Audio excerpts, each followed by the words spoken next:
할렐루야. 네, 수요일 저녁에 이렇게 모이신 모든 우리 리더십들을 또 성도님들을 다시 한번 축복합니다. 하나님께서 저희들의 이 모임 가운데 영광 받으시기를 기도합니다. 로마서를 묵상하는 가운데 저희들이 믿음의 의에 대해서 살피고 있는 시간입니다. 큐티 가운데서 이 주제가 너무너무 중요합니다. 여러분들 큐티 잘 하고 계시죠? 네, 이 로마서 한 장 한 장 이렇게 묵상해 갈 때에 그 안에 담겨 있는 이 복음, 행위가 아니라 믿음으로 의를 얻는다는 이 진리가 여러분들 삶에서 능력이 되고 또 충분히 경험되기를 바라고 또 바랍니다. 신앙생활에서 가장 우리가 두려워해야 될 시험은 무엇이냐면 율법주의입니다. 이것을 해야 뭔가를 이루어야 하나님이 기뻐하실 거야 라는 그 생각, 우리가 그것과 정말 싸우면서 복음이 무엇인지를 분명하게 할 필요가 있습니다. 그래서 오늘 특별히 제가 주제를 설교할 주제를 묵상하고 기도하다가 중간에 한번 바꿨습니다. 이 주제로 여러분들과 함께 그 십자가의 의와 또 복음에 대해서 묵상해 보기를 원합니다. 먼저 우리는 십자가가 왜 인생의 소망이 되는가 이 질문을 던지면서 출발해 보고자 합니다. 십자가가 왜 인생에서 소망이 될까? 그것이 무슨 의미일까? 십자가가 소망이 되는 이유는 예수님 십자가의 죽음이 어떤 특별한 의미를 지니고 있기 때문입니다. 십자가형이라 하면 당대의 가장 끔찍한 사형 아니었습니까? 우리가 굳이 의학적 소견을 들지 않아도 충분히 그 고통이 어떠할지 상상이 됩니다. 사람을 묶고 못 박아서 나무에 매달아 놓고 죽을 때까지 내버려 두는 너무 끔찍한 사형 집행 방법이었습니다. 가장 고통스럽고 잔혹해서 이 본보기로서의 기능을 했던 형벌입니다. 그렇게 십자가는 최후 수단이었으며 그 최후의 형벌을 받는 범죄는 매우 중대한 죄여야 했습니다. 아마도 가장 비난 가능성이 높은 죄, 그 죄로 처벌하는 것이 십자가형이었습니다. 저주의 상징이었던 십자가입니다. 누군가 십자가형을 당한다 그러면 아마도 예루살렘에서 온 성 사람들이 다 주목하며 이야기하는 큰 뉴스였을 것입니다. 그러한 십자가의 형벌을 지금 우리 주님께서 지신 것은 매우 인상적인 그림입니다. 쉽게 상상할 수 없는 그림입니다. 그 형벌의 잔혹함과 그 안에 담겨 있는 의미, 하나님께 저주받은 자라는 그 상징성, 또 모든 사람들이 주목하는 그 수치스러운 형벌인 것을 생각하면 하나님의 아들 예수 그리스도가 일반 범죄자들의 형벌도 아니라 그런 최악의 형벌을 받는 것, 그 자체가 너무나도 이질적입니다. 인류의 역사를 빈틈없이 주관해 가시는 하나님이 이 순간만큼 실수라도 하신 것이 아닐까 이런 생각이 들 정도로, 만약에 그것이 아니라면 우리는 이 십자가 앞에서 굉장히 많은 생각을 해보아야 합니다. 하나님의 이 연출, 십자가 죽음으로 그 아들을 죽게 하시는 이 예수님의 생애의 마무리, 이 안에는 분명히 하나님의 깊은 뜻이 담겨 있을 것이기 때문입니다. 도대체 무슨 일로 왜 십자가를 지신단 말인가? 예수님을 잘 모르던 사람도 이런 의문을 품었을 것입니다. 그 사람이 죄가 있었어? 그 죄가 십자가를 질 만큼 최악의 죄였어? 아마 이런 얘기를 했을 것입니다. 예수님이 잡혀오시던 날 밤에 그 유대 민족 문화에 이미 정통해 있는 총독 빌라도가 이렇게 묻습니다. 이번 유월절 명절에 석방해 줄 사람 한 명을 골라라. 바나바냐? 그리스도냐? 그러자 모든 이스라엘 유대 백성들이 대답합니다. 바나바입니다. 그러니까 빌라도가 짐짓 놀라며 묻습니다. 마태복음 27장 22절 23절 말씀 함께 한번 읽어보도록 하겠습니다. 시작. 그러면 그리스도라 하는 예수는 내가 어떻게 하면 좋겠느냐 하고 빌라도가 물었습니다. 그러자 그들이 모두 대답했습니다. 십자가에 못 박으시오. 빌라도가 물었습니다. 도대체 그가 무슨 악한 일을 했다고 그러느냐? 그러나 그들은 더 큰 소리로 십자가에 못 박으시오 하고 외쳤습니다. 빌라도가 놀랄 정도로 무슨 죄를 지었다고 지금 십자가를 이야기하고 있느냐라고 묻는 겁니다. 그 아들을 버리시는 방법으로 하나님이 택하신 십자가, 그리고 그 십자가를 말없이 지신 우리 주님, 그 십자가 죽음이 우리에게 어떤 의미가 있는지를 우리가 오늘 저녁 함께 살피고자 합니다. 오늘 말씀은 예수님이 죽음을 당하신 사형장, 그 골고다 언덕이 배경입니다. 그리고 예수님과 함께 두 죄수가 등장합니다.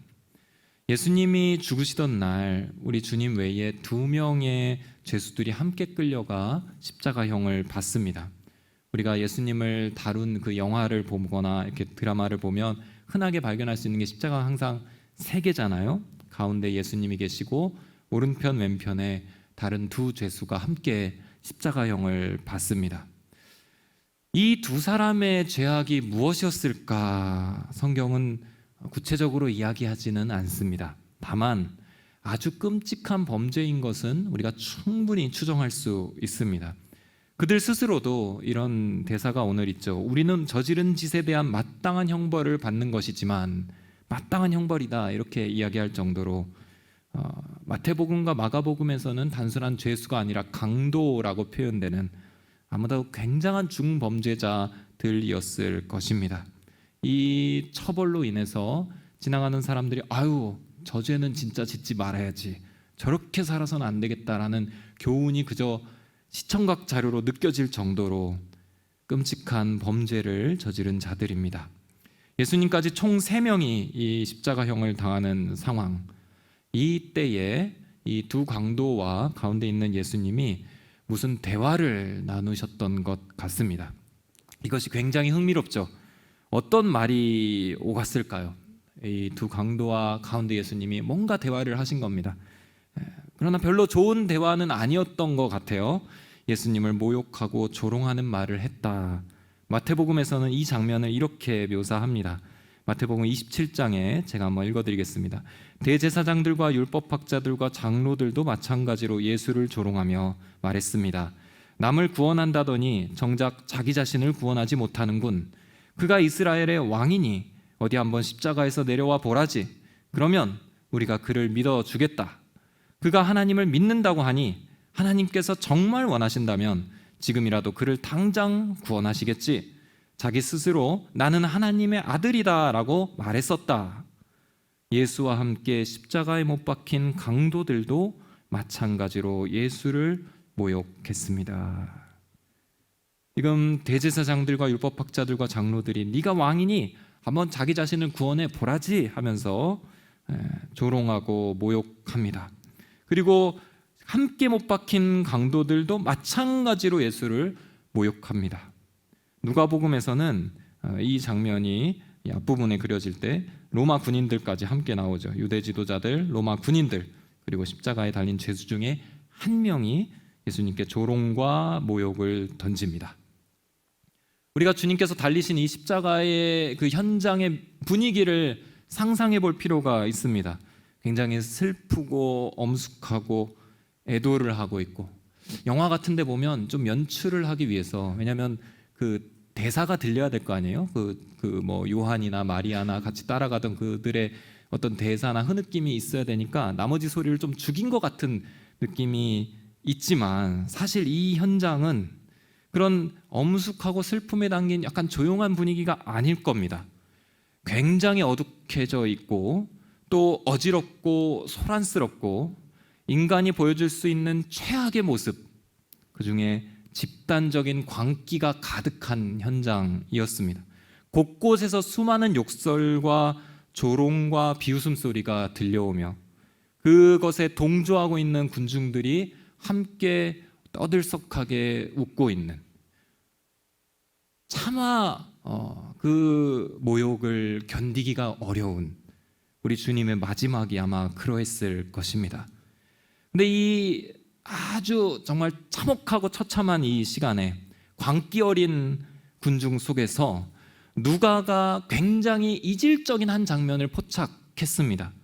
예수님이 신음하시고 계시던 그 시간에 모든 이들이 조롱과 모욕을 퍼붓고 있는, 마태나 마가도 잘 보지 못했던 그 장면, 그 중에 십자가에 못 박힌 강도 한 명이 이 분위기를 정반대로 거스르는 아주 특별한 고백을 한 것입니다. 이것이 매우 의미 있는 장면이었습니다. 누가는 이 죄인의 이야기를 예수님의 생애의 마지막 사역, 예수님이 살아계셨을 때 하신 마지막 사역으로 이 죄인을 구원해 주시는 장면을 그의 복음서의 한 장면으로 남겨놓습니다. 그리고 이 장면은 저에게 있어서 매번 성경을 읽을 때마다 울컥하는 부분이기도 합니다. 39절에서 41절 말씀 우리 한번 읽어보도록 하겠습니다. 시작. 십자가에 달린 죄수 중 하나가 예수를 모독하며 말했습니다. 네가 그리스도가 아니냐? 그러면 너와 우리를 구원해 보아라. 그러나 다른 죄수는 그를 꾸짖으며 말했습니다. 너도 똑같은 십자가 처형을 받고 있으면서 하나님이 두렵지도 않느냐? 우리는 우리가 저지른 짓이 있으니 마땅히 받을 벌을 받는 것이지만 이분은 잘못한 일이 아무것도 없다. 한 죄수가 예수님을 조롱합니다. 결코 선한 마음이 아니죠. 세상이 지금 예수님과 함께 지금 나를 못 받고 있는 시간입니다. 굉장히 수치스러운 형벌을 본인이 스스로 당하고 있는 이 시간에 한편으로 웃음이 터져 나오는 겁니다. 세상의 비웃음이 지금 나에게 쏟아지는 게 아니라 예수님께로 향하고 있는 그 사실, 나를 보면서 비웃는 게 아니라 옆에 있는 예수님을 보면서 조롱하고 비웃는 것이 대부분인 그 사실이 이에게는 기쁜 거였습니다. 내뱉고 싶은 마음의 조롱이 이 사람의 입 밖으로 드디어 터져 나옵니다. 자신이 십자가에 매달려 고통받고 있는 시간에 이렇게 해서라도 저 집단적 관계에 편승해서 조금은 그 조롱의 쾌락을 나도 맛보고 싶은 그 완악함입니다. 누군가를 향한 욕설과 저주를 함께 동승해서 그래야 속이 풀어질 것 같은 그런 세상적인 악한 마음이 가득한 그는 자신의 고통과 지금 본분도 잊고 그 악한 상상력을 동원하면서 옆에 계신 예수님을 함께 조롱하는 것입니다. 그는 한술 더 뜹니다. 너 자신을 구원해봐라가 아니라 야, 구원할 거면 우리도 같이 구원해주라, 이런 이야기를 하는 것입니다. 현장 분위기가 그랬던 거죠. 이 시간이 당연해 보이기까지 합니다. 예수님을 향해 마음껏 비난을 퍼붓는 시간인 것입니다. 예수님은 십자가에 끌려가시면서 이제는 너희의 때요 어둠의 권세다, 이렇게 말씀하셨습니다. 이 분위기에 지금 이 강도가 동참하면서 자신의 죄책감과 수치심은 버려버리고 양심의 함께 화인을 맞아서 예수님을 조롱하고 있는 겁니다.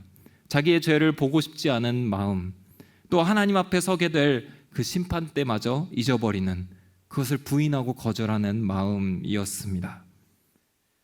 그런데 이 분위기 속에서 정면으로 맞선 이가 딱 한 명 있었던 것입니다. 이 사람은 바로 반대편에 매달려 있던 죄수였습니다.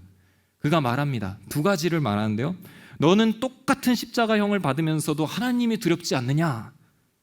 심판대에 서 있으면서도 심판이 두렵지 않느냐? 지금 우리가 당하고 있는 이 끔찍한 형벌 다음에 있을 하나님이 두렵지 않느냐? 그 심판을 의식하고 있습니다. 그리고 또 한마디를 던집니다. 우리는 우리가 저지른 죄 때문에 마땅히 받을 벌을 받지만 이분은 잘못한 것이 없다.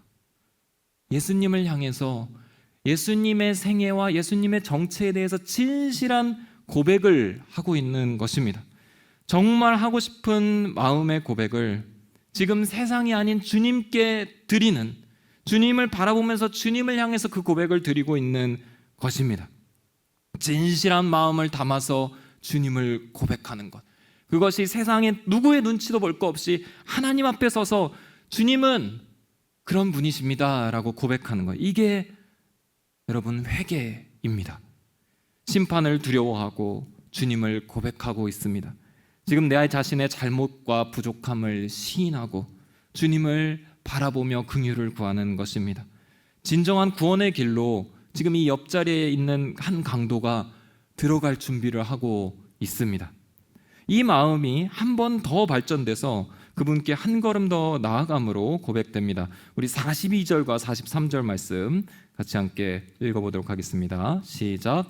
그리고 말했습니다. 예수여, 당신의 나라에 들어가실 때 저를 기억해 주십시오. 예수께서 그에게 대답하셨습니다. 내가 진실로 내게 말한다. 오늘 내가 나와 함께 낙원에 있을 것이다. 이 죄수에게 기쁨의 천국이 허락되는 순간입니다. 예수님께서는 진실로라는 고백으로 이 강도를 구원하시는 것을 확인하십니다. 이 말씀이 십자가에서 예수님이 총 7마디 말씀을 하셨거든요. 가상 7원 이렇게 표현하는데 이게 두 번째 말씀입니다. 오늘 내가 나와 함께 낙원에 있을 것이다. 어떤 분들은 이 옆에 구원받은 강도의 그 구원을 아주 부끄러운 구원으로 이해하시는 분들이 있습니다. 이렇게 농담 섞어서 이런 말씀하시는 거를 봅니다. 이 강도 정말 부럽다. 항상 자기 마음대로 살다가 죽기 직전에 예수님 믿고 구원받아 평생 영원토록 천국에 있지 않느냐. 인생, 이런 인생이 제일 부럽다. 나도 내 마음대로 하고 싶은 거 다 하고 살다가 죽기 직전에 예수님 영접하고 구원받고 천국 가면 되는 거 아니냐. 전도하면 이런 말씀 하시는 분들이 간혹 있습니다. 절대 아닙니다. 절대 아니죠.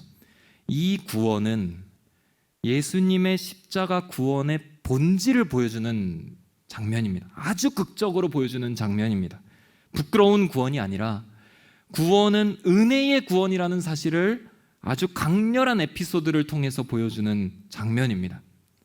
사랑하는 성도 여러분, 저는 오늘 이 저녁에 십자가의 은혜가 여러분 모두 위에 열리기를 축복합니다. 십자가에서 구원받은 이 죄수를 보면서, 이 죄수를 묵상하는 가운데 우리 자신을 돌아보고 우리에게 참 소망이 어디에 있는지, 우리가 구원받을 이유가 어디에 있는지를 분명하게 깨닫게 되기를 주의 이름으로 축원합니다. 십자가가 왜 소망이 되는가 3가지로 살피겠습니다. 첫째로, 십자가는 전적인 하나님의 은혜이기 때문입니다. 이 십자가 구원은 하나님이 혼자 만들어내신 하나님의 작품입니다. 이 십자가의 길에서 죄인인 인간이 더한 공로는 단 1%도 없습니다. 십자가는 본질적으로 인간의 그 극악한 모습을 드러내게 되어 있습니다. 형틀이잖아요. 가장 잔혹한 사형틀이잖아요. 그걸 고안해낸 것도, 그렇게 하여 범죄를 억제시키고자 하는 것도, 그 십자가에 매달리는 사람이 있다는 것도 인간이 얼마나 악한가를 보여줍니다. 게다가 하나님의 아들이 그 십자가에 매달렸다는 사실은 이 십자가를 지도록 그를 음모하고 붙잡고 고소해서 사형까지 이끄는 그 인간의 무지와 악행이 얼마나 잔혹한가를 십자가는 절정으로 보여줍니다. 저와 여러분 어느 인생도 이 예수님의 십자가 앞에서 저라면 그렇게 하지 않았을 겁니다. 저라면 주님 십자가에 못 박지 않죠. 그럴 리가 있겠습니까? 이렇게 내세울 수 있는 의인은 아무도 없습니다. 우리 모두가 철저하게 완악하고 죄악이 가득하며 철저하게 하나님의 아들을 그 십자가로 몰아간 그 결과가 바로 십자가인 것입니다. 십자가는 우리의 죄성을 철저하게 고발합니다. 그래서 우리가 십자가 앞에 있으면 내가 얼마나 큰 죄인인지 알게 됩니다. 십자가를 가만히 묵상하고 있으면 내가 어떻게 주님을 못 박았는지가 보입니다.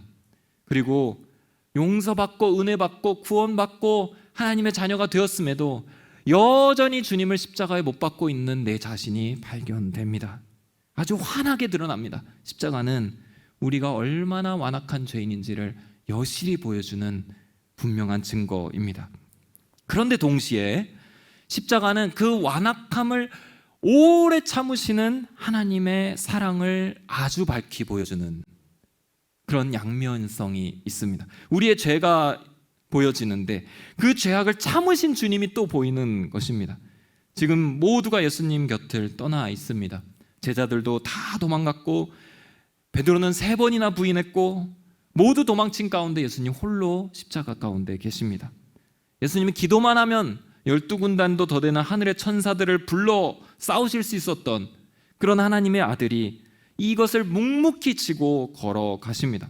아무도 돕지 않고 아무도 그 곁에 없습니다. 빛이 비추지 않았고 그분은 그대로 사흘간 하나님과 완전히 단절된 죽음, 어둠 속에 계셨습니다. 철저하게 혼자서 주님께서 이 길을 걸어가시는 것입니다. 그리고 전능하신 하나님은 이 상황을 철저하게 외면하시면서 그 어둠의 짐을 예수님께 담당시키십니다. 이것이 하나님의 사랑입니다. 우리를 사망에서 구원하고자 예수님을 사망으로 보내버리고자 하는 그 결단이 바로 하나님의 뜻인 것입니다. 우리가 잘 아는 요한복음 3장 16절 말씀이 있습니다. 우리 우리말 성경으로 한번 자막을 통해 한번 읽어보도록 하겠습니다. 시작. 하나님께서 세상을 이처럼 사랑하셔서 독생자를 주셨으니 이는 그를 믿는 사람마다 멸망하지 않고 영생을 얻게 하려는 것이다. 아멘. 우리 개역개정 성경으로는 다 이제 많이 암송하고 계시는 그 말씀입니다. 여기서 우리가 독생자를 주셨으니에서 주셨다라는 표현을 정확히 알기를 원합니다.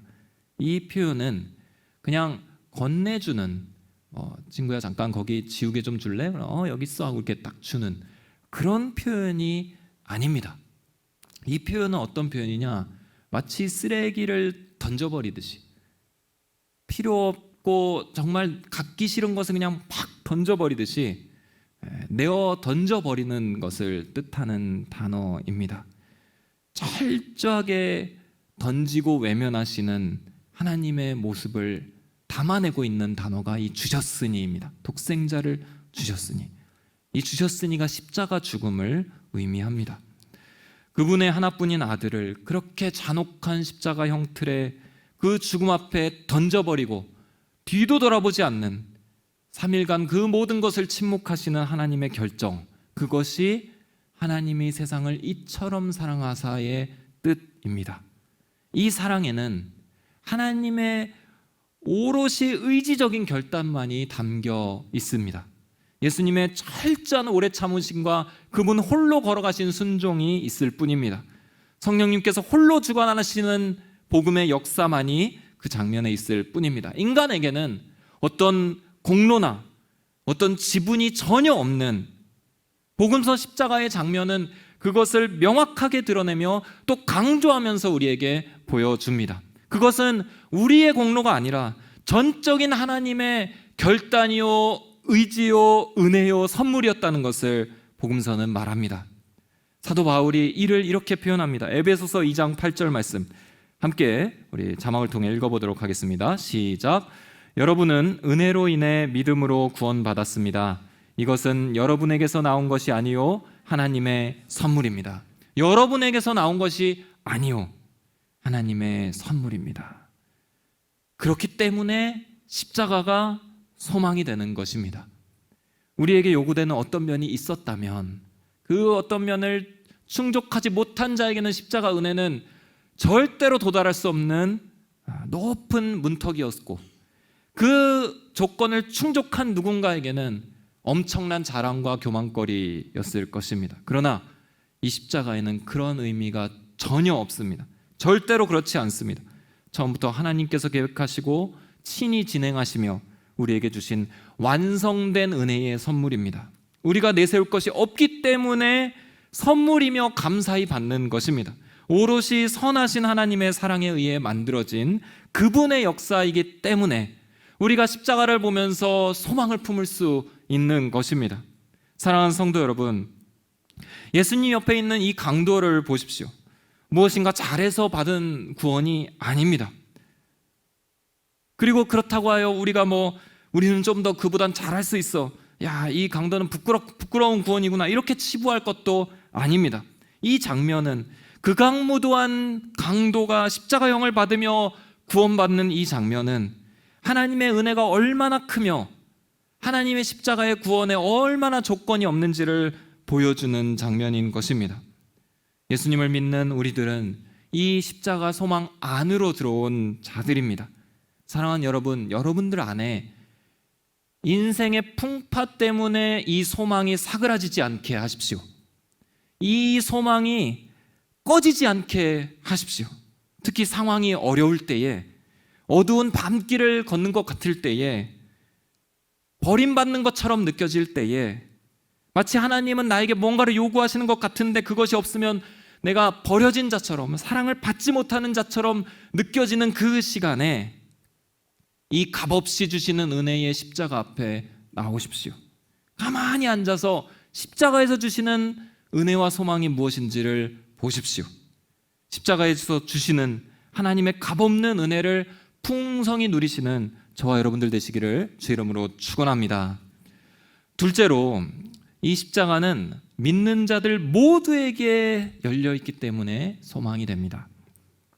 십자가는 첫째로는 100% 하나님의 주권과 공로이기 때문에, 값없는 은혜이기 때문에 소망이 되고, 둘째로 이 십자가는 믿음으로 나오는 자들이면 누구에게든지 예외 없이 차별 없이 열려있는 은혜이기 때문에 소망이 됩니다. 거절하지 않으시는 하나님이라는 것입니다. 은혜를 구하는 자들에게 문을 닫으시고 오늘은 끝, 내일 또 오시오, 이렇게 말씀하시는 하나님이 아니라는 말씀입니다. 누구든지 이 구원의 문은 항상 열려 있으며 믿음으로 나오는 자는 누구든지 차별 없이 예외 없이 그 은혜를 받을 수 있다라는 것입니다. 세상의 저주의 형벌이 되는 십자가가, 강도가 그 십자가를 지고 십자가형을 받는 상황 속에서 그 안에서 구원을 받았다는 것을 보여주는 것입니다. 그렇다고 누구나 쉽게 들어갈 수 있는 건 또 아닙니다. 예수님을 인정하고 그분의 은혜를 받아들이는 게 필요합니다. 그게 믿음입니다. 예수님을 인정하고 그분의 은혜를 받아들이는 것. 누구나 할 수 있는 믿음의 고백이지만 결코 마음을 속이며 받아들이는 척하는 그런 기만이나 가식을 섞어서 남의 눈치 보면서 그냥 어쩔 수 없이 고백하는 그런 가벼운 회개가 절대로 아닙니다. 나는 죽을 수밖에 없는, 너무도 부인할 수 없는 확실한 죄인인데 하나님의 긍휼이 여기시는 그 은혜가 너무도 필요한 자입니다 라는 고백을 하는 것입니다. 깊고 진실한 이 고백이 있어야 됩니다. 구원받은 죄수가 지금 그 고백을 하고 있습니다. 나는 하나님의 심판이 두렵습니다. 십자가에 달리면서 그 생각이 드는 거예요. 이거보다 더한 하나님의 심판이 나는 두렵습니다. 나는 내 죄를 압니다. 죽음이 사실은 부인할 수 없고 핑계할 수 없는 마땅한 죽음입니다. 그러나 예수님 당신은 사실 이런 죽음을 당할 이유가 없는데 십자가에 계십니다. 당신은 하나님이 반드시 구원하셔서 하나님, 당신의 나라에 하나님이 들으실 것입니다. 그때에 당신의 나라에 들어가실 때, 혹은 당신의 나라가 이 땅 가운데 오실 때에 나를 기억해 주시옵소서. 이것이 그의 고백입니다. 먼저 구주 예수님을 인식하죠. 예수님이 어떤 분이신지를 알게 되는 것입니다. 이것이 사실, 이것부터가 성령의 역사입니다. 예수님이 어떤 분이신지를 아는 것. 여러분들 그 눈이 열리기를 바랍니다. 예수님이 어떤 분이신지 알고 믿게 되는 것. 그리고 나서 자신이 죄인됨을 또 인정하는 것입니다. 이것도 성령의 역사입니다. 우리가 전도할 때 사형리로 전도하면 앞에서 하나님이 세상을 창조하시고 당신을 지으셨고 당신 인생에 놀라운 계획을 갖고 계신데, 두 번째 원리, 당신은 죄인입니다, 이렇게 얘기하면 모든 사람들이 여기서 이제 거부감을 느끼기 시작하잖아요. 자신을 진실되게 바라보기보다는 내가 죄인이란 사실을 어떻게든 부인하고자 하는 그러한 인간의 완악함이 있습니다. 그러나 자신의 죄인됨을 인정한 거죠. 그리고 나서 예수님의 그 은혜에 자기 자신을 맡기는 깊고도 진실된 고백이 이 죄수에게 있었습니다. 어린아이처럼 순수하게 하나님의 사랑을 받아들일 때 일어나는 일입니다. 오늘 내 안에 이러한 진실한 고백이 있는가 우리가 고민하기를 바랍니다. 이게 고민이 되신다면, 만약 정말 이러한 고백을 별로 해본 기억이 없다 하시면 성령 하나님 도와주십시오, 이렇게 기도하시기를 바랍니다. 성령님께서 도우십니다. 이 구원의 과정들을 도우셔서 우리의 고백을 인도해 주실 것입니다.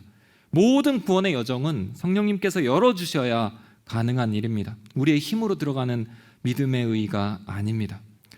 그러나 분명한 것은 지금 이 강도에게 그 구원의 문이 열리고 있다는 것입니다. 그리고 우리도 그 안으로 들어갈 수 있다라고 성경은 말합니다. 하나님의 은혜의 문에는 누구나 예외 없이 차별 없이 들어갈 수 있기 때문입니다. 우리가 요즘 큐티하고 있는 로마서 말씀에, 로마서 3장에 보면 이러한 말씀이 있습니다. 3장 22절, 하나님의 의는 예수 그리스도를 믿는 믿음으로 인해 믿는 모든 사람에게 주어집니다. 거기에는 차별이 없습니다. 차별이 없고 예외가 없습니다. 십자가의 은혜의 문은 열려 있고 들어오는 모든 자들을 받아주는 문입니다. 우리의 진실된 마음으로 우리의 영혼의 고백을 깨워서 주님을 바라보면 되는 일입니다. 강도도 그렇게 구원을 받았으니 우리도 충분히 가능하다. 성경은 그렇게 말하는 것입니다. 주님 십자가의 은혜를 우리 모두가 예외 없이 경험하게 하옵소서. 말씀대로 그 열린 문으로 믿는 모든 자들을 친히 이끌어 주시옵소서. 이 소망을 붙잡고 은혜 안으로 들어갔다는 확신을 얻으시기를 주의 이름으로 축원합니다. 셋째로, 십자가는 모든 죄를 용서하십니다. 이 부분이 굉장히 중요합니다. 십자가는 모든 죄를 용서하신다.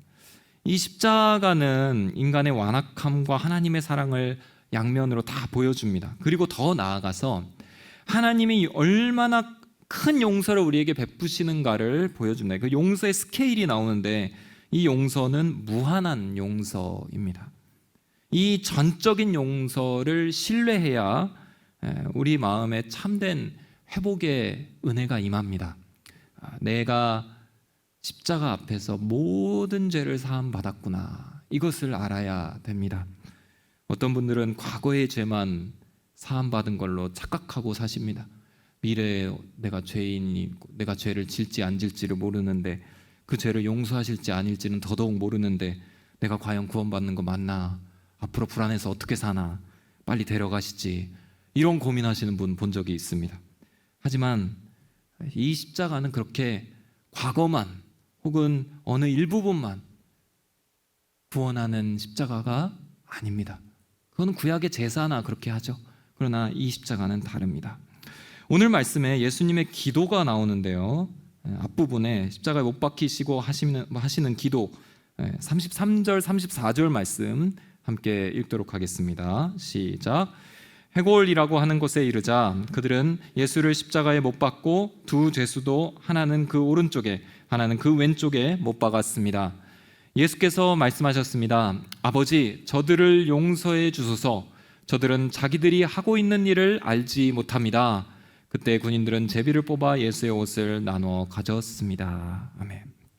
아주 극적이죠. 막 못 받고 있는데 용서를 말씀하시는데 또 옆에서는 제비 뽑아 옷 나눠 갖고 있는, 예수님의 그 십자가상의 7마디 중에 가상 7원 중에 첫 번째 말씀은 바로 이 말씀입니다. 저들을 용서해 주십시오.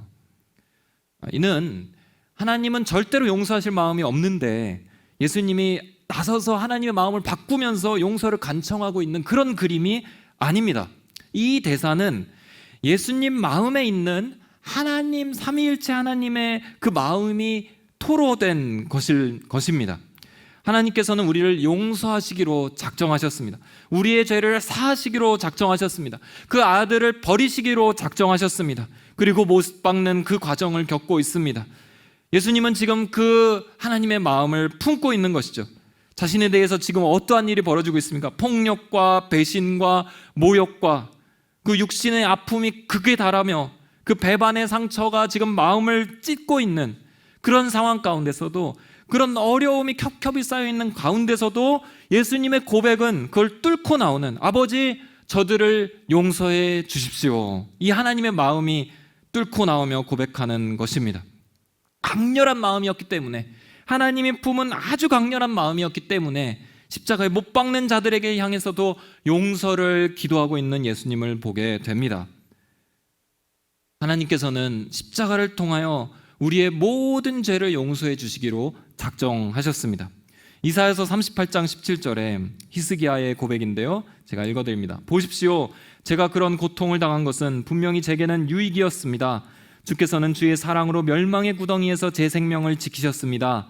주께서 제 모든 죄들을 주의 등 뒤로 던지셨습니다. 예언적인 선포죠. 제 모든 죄들을 주의 등 뒤로 던져버리셨다. 여러분들의 모든 죄들은 지금 하나님의 등 뒤로 던져졌습니다.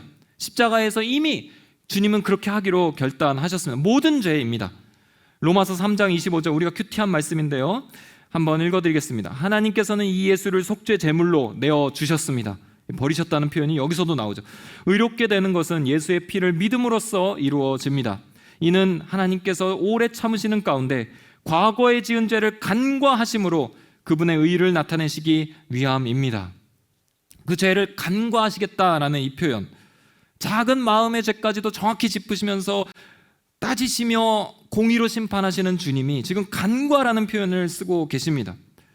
예수 그리스도를 통해 보여주는 이 십자가, 그 십자가 안에 담겨있는 이 사랑과 용서 속에는 이 죄의 문제를 간과하겠다, 등 뒤로 던져버리겠다, 모든 죄들을 그렇게 하겠다라는 주님의 결단이 이 십자가 안에는 있습니다. 이것이 하나님의 용서의 크기와 깊이입니다. 십자가의 용서는 우리를 덮고도 남습니다. 인류 모든 죄악을 다 해결하신 십자가입니다. 그 용서를 알 때에 우리가 변화됩니다. 우리의 죄악과 우리의 짐들, 내가 고민하고 있는 거 어느 일부가 아니라 모든 짐들과 죄가 다 그 십자가에 있다는 것을 알 때에 우리는 그 안에서 회복의 능력을 경험할 수 있습니다. 저는 대학생 때부터 교회를 다니기 시작했습니다. 어린 시절에는 저희 가정은 교회를 다니지 않았기 때문에 저 또한 교회나 예수님의 이름은 잘 모르고 자랐던 사람입니다. 대학생이 되면서 교회를 나가기 시작했는데 곧장 교회 나가자마자 막 예수님을 알고 신앙이 성장했던 것은 아니었습니다. 그냥 등록도 안 하고 그냥 썬데이 크리스찬으로서 예배당만 왔다 갔다 몇 년을 그렇게 살았습니다. 근데 이 대부분의 청년들이 그렇듯이 저도 삶에서의 그 고민과 진로의 문제에 대한 그 압박과 여러 가지 고민들이 겹겹이 쌓여졌던 것 같습니다. 저의 가장 큰 고민은 인생의 길과 진로, 그리고 이 상황이 풀리지 않는 것에 대한 의문이었습니다. 내가 누구인지도 모르겠고, 내가 무엇을 해야 되는지도 모르겠고, 왜 이 길을 가야 되는지도 답을 찾고 싶었지만, 모두에게 물어봤지만 아무도 속 시원한 대답을 해주지 않고 이제 본격적인 방황에 접어들었습니다. 여러 방황을 했던 것 같아요.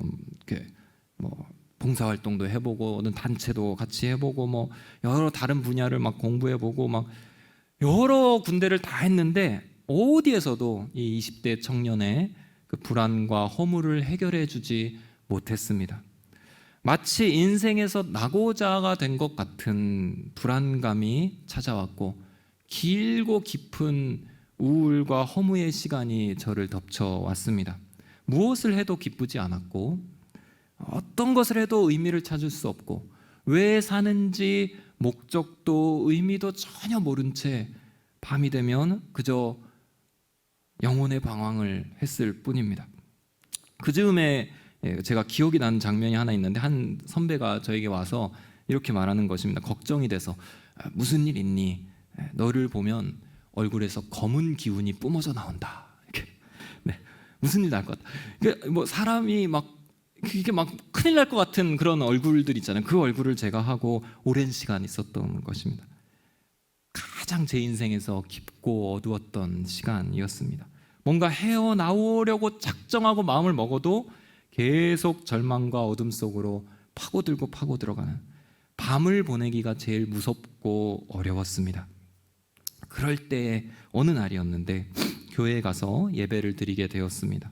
평소처럼 그냥 저 뒤에, 그러나 진짜 힘도 없고 아무 기운도 없고 의지도 없고 막 얼굴은 죽어가면서 예배당 저 뒤편에 앉아서 예배가 시작될 때 앉아 있었습니다.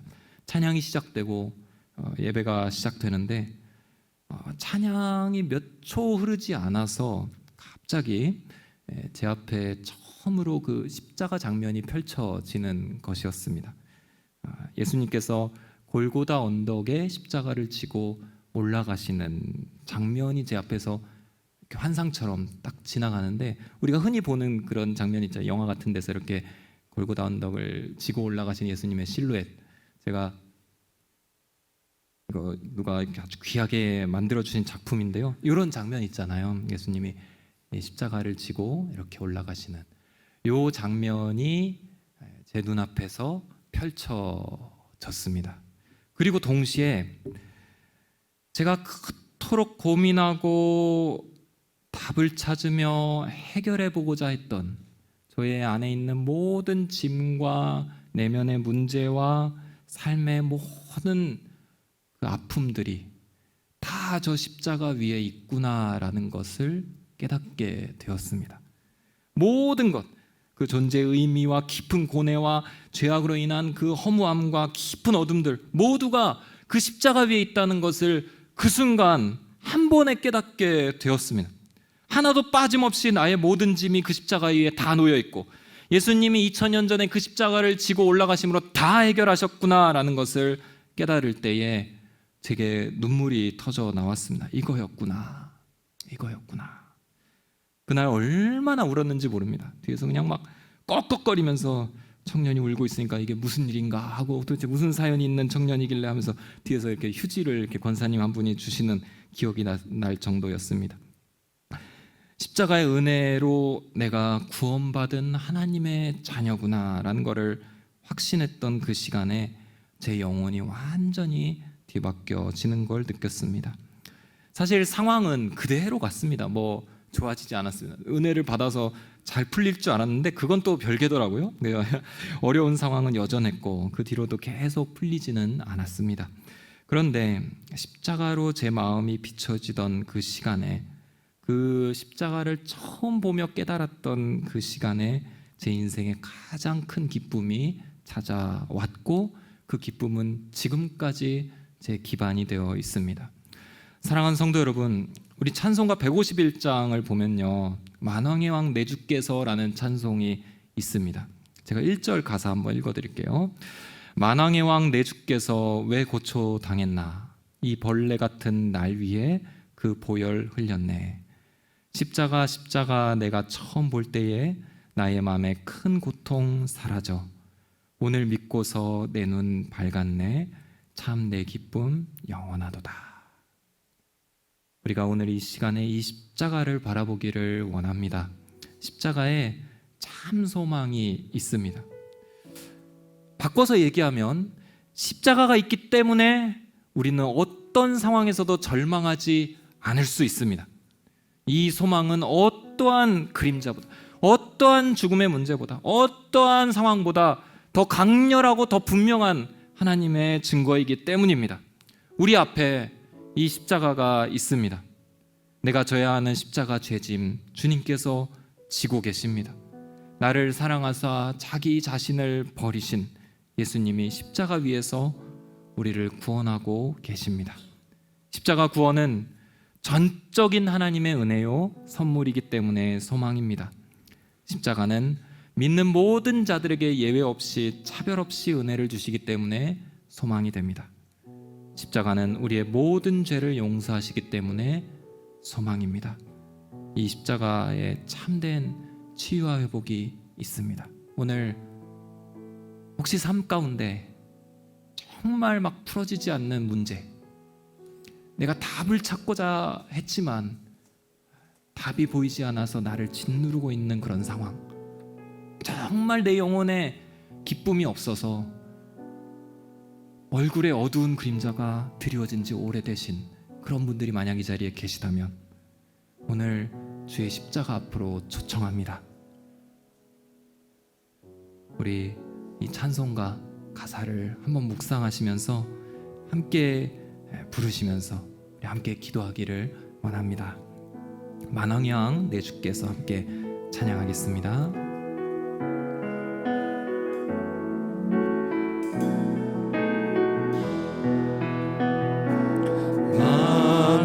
만왕의 왕 내 주께서 왜 호초당했나. 이 벌레 같은 날 위에 그 보혈을 흘렸네. 십자가 내가 처음 볼 때에 나의 맘의 큰 고통 사라져. 오늘 믿고서 내 눈 밝았네. 참 내 기쁨 영원하도다. 주 십자가 못 박힘은 속죄함 아닌가. 그 긍휼함과 그 능에 말할 수 없도다. 십자가 내가 처음 볼 때에 나의 맘의 큰 고통 사라져. 오늘 믿고서 내 눈 밝았네. 참 내 기쁨 영원하도다. 늘 울어도 그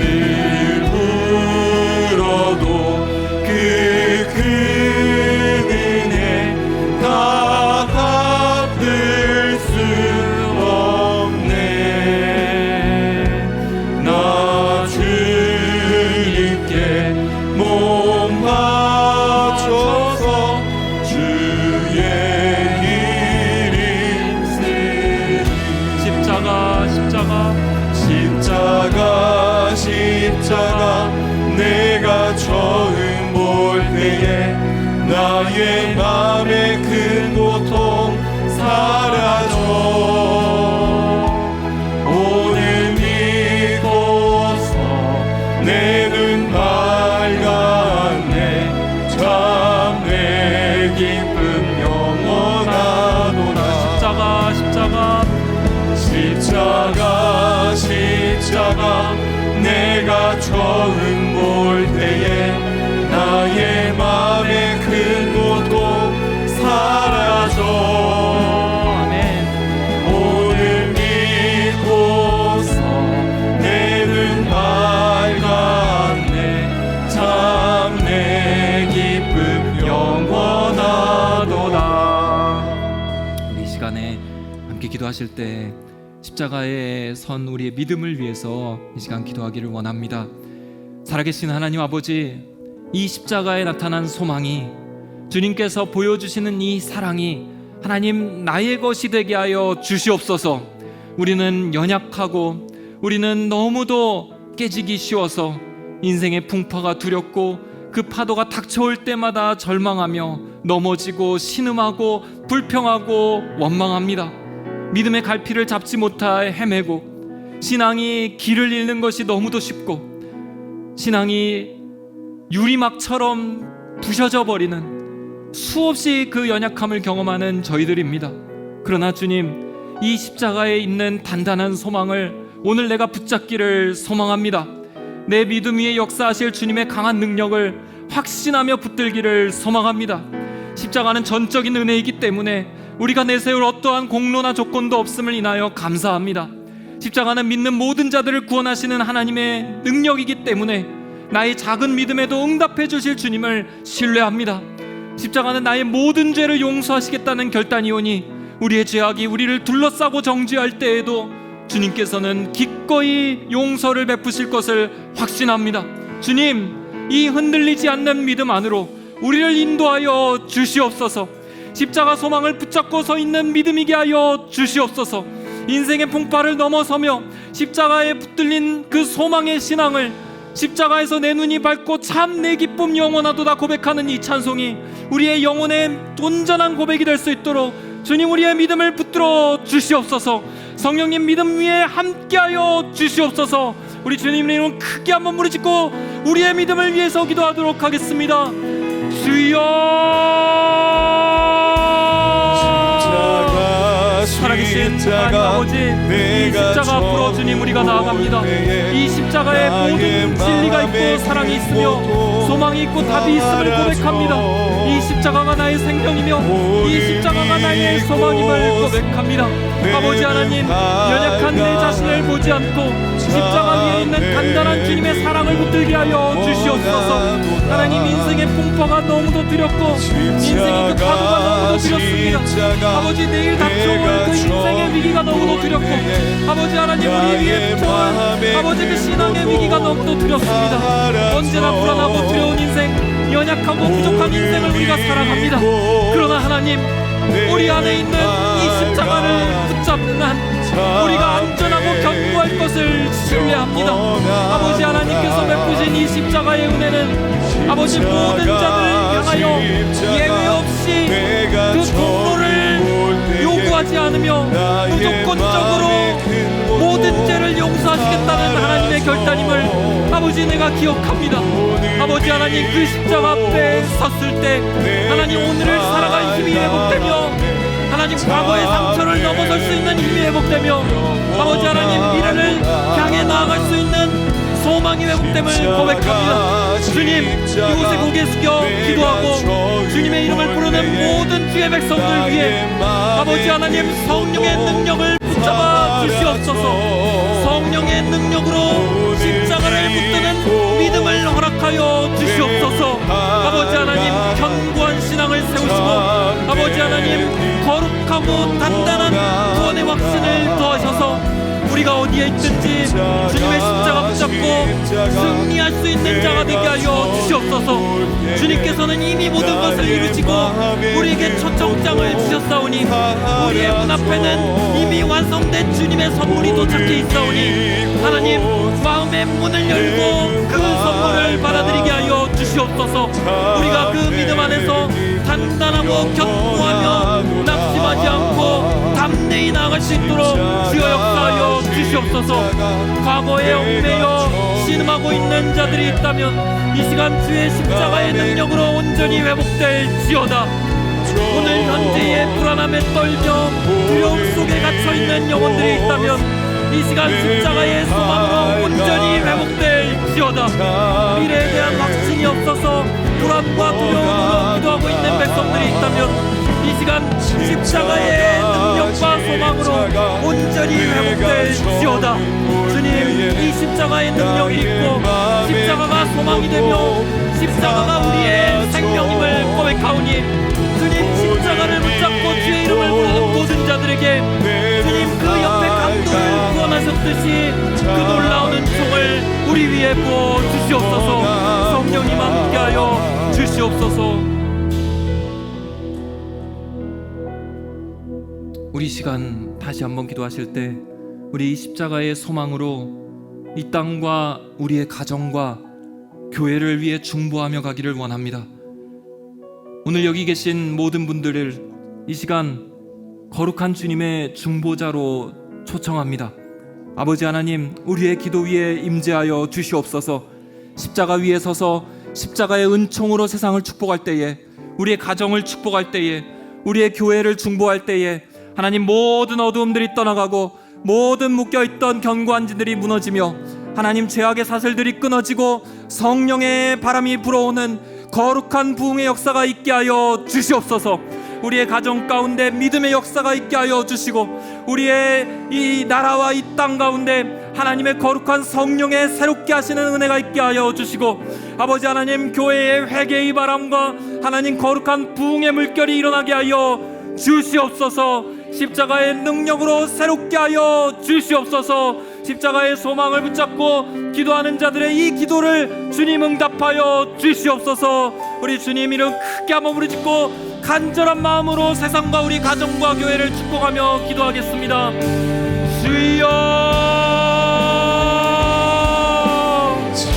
살아계신 하나님 아버지, 십자가의 능력으로 주님 이 견고한 소망으로 오늘 우리의 모든 영역을 축복하며 나아가기를 원합니다. 우리가 싸우는 대상은 혈과 육이 아니요 저 공중 권세 잡은 자들과 이 땅의 권세 잡은 자들을 향한 것이오니 그 영적 전쟁에서 능히 승리할 수 있는 거룩한 전신갑주를 우리에게 입혀 주시옵소서. 십자가를 들고 나아갑니다. 이 가정에 모든 묶여있던 어둠의 사슬들과 모든 누상의 견고한 진들과 모든 불신의 견고한 진들이 이 십자가의 능력 안에서 무너지고 답받으며 새로워지게 하여 주시옵소서.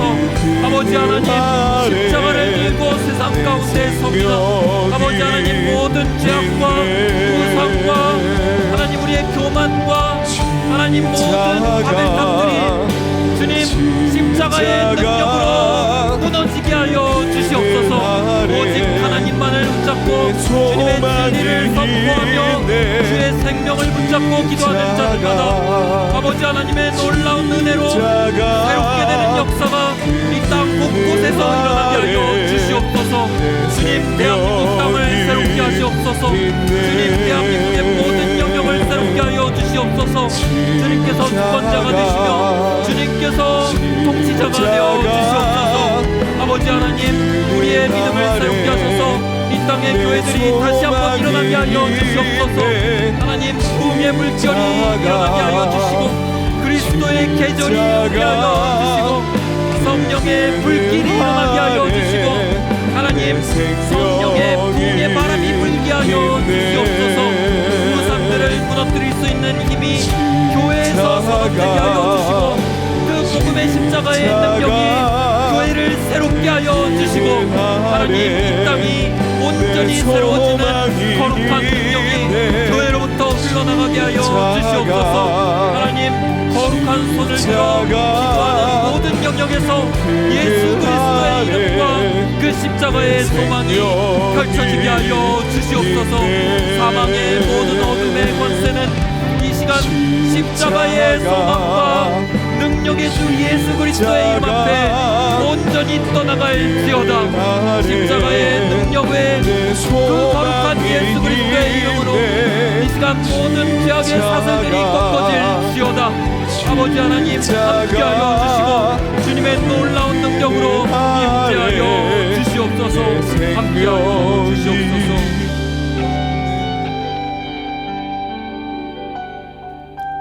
우리 마지막으로 함께 기도하실 때 이 십자가의 소망과 능력으로 우리 선교지를 축복하며 이 시간 기도하기를 원합니다.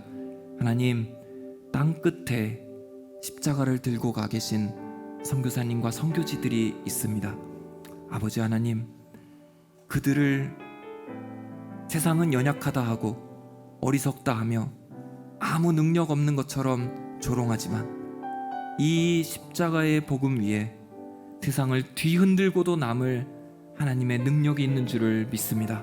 주님, 십자가가 세워진 모든 선교지마다 주님의 거룩한 성령의 역사가 나타나게 하여 주시옵소서. 이 시간 성령을 부으셔서 그 땅 끝에서 성령의 권능이 나타나게 하여 주시고 하나님께서 기뻐하시는 주님 온전한 복음 증거의 사역이 그 안에서 이루어지게 하여 주시옵소서. 십자가를 든 선교사님들을 축복하여 주시고 십자가의 그 사역과 그 교회를 다시 한번 강건케 하여 주시옵소서. 특별히 내일부터 남양주 온누리교회 일본 아울리치가 시작됩니다.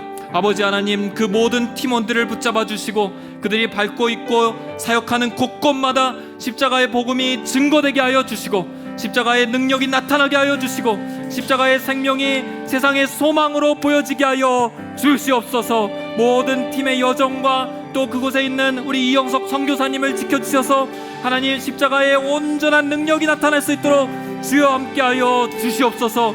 우리 주님 이름 크게 한번 부르짖고 선교지를 위해서, 우리 아울리치 팀을 위해서 함께 중보하도록 하겠습니다. 주여, 우리 바다 덮음같이 살아계신 하나님 아버지, 여호와의 영광을 기도합니다. 아버지 하나님, 우리의 기도를 들어서 사용하시는 줄을 믿습니다.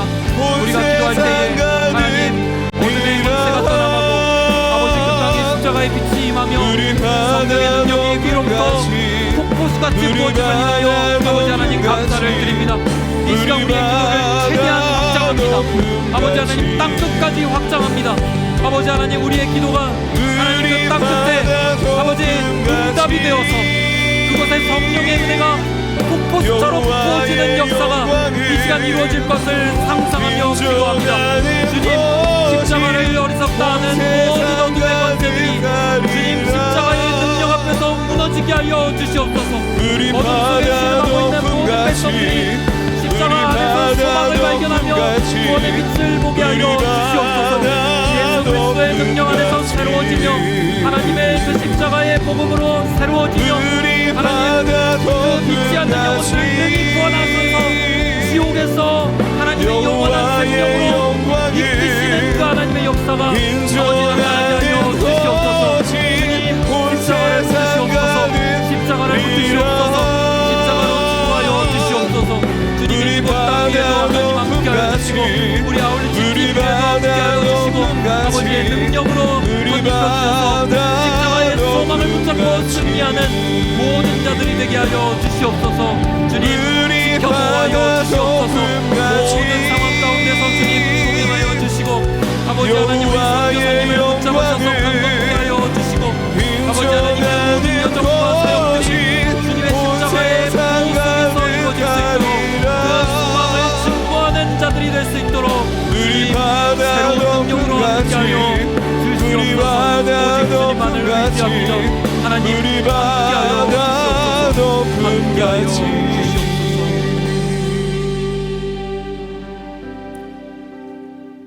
살아계신 하나님 아버지, 우리를 사랑하셔서 2000년 전에 십자가를 허락하시며 그 독생자를 내어주시며 우리를 구원하시는 하나님의 은혜와 사랑을 인하여 감사를 드립니다.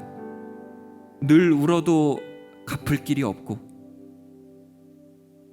이를 바라볼 때에 영원한 기쁨이 계속 샘솟는 것을, 그 십자가의 은혜를 우리에게 계속 허락하시는 것을, 그 은혜의 하나님을 찬송합니다. 아버지 하나님, 세상이 우리의 믿음을 흔들 때에 십자가를 기억하게 하여 주시옵소서. 세상 앞에 우리의 연약함이 보이고 우리의 완악함 속에서 스스로 정죄가 될 때에 십자가 앞으로 나아오게 하여 주시옵소서. 십자가를 기억하고 주의 이름을 부를 때에 우리의 딱딱한 마음이 녹아지고 구원의 감격이 회복되며 십자가의 능력으로 다시 한번 새로워지는 기회를 우리에게 허락하여 주시옵소서. 하나님 아버지, 이 십자가로 또 한 주를 살기를 소망합니다. 주님, 주의 이름을 부르는 모든 자들 위해 주님 부요한 주의 능력으로 함께하여 주시옵소서. 또한 십자가가 증거되고 십자가를 선포하는 우리의 기도의 영역들마다 우리의 가정과 우리의 이웃과 이 나라의 민족과 우리의 교회와 저 열방의 선교지마다 주님 십자가 소망과 승리의 깃발이 꽂힐 수 있도록 주님께서 신실하게 역사하여 주시옵소서.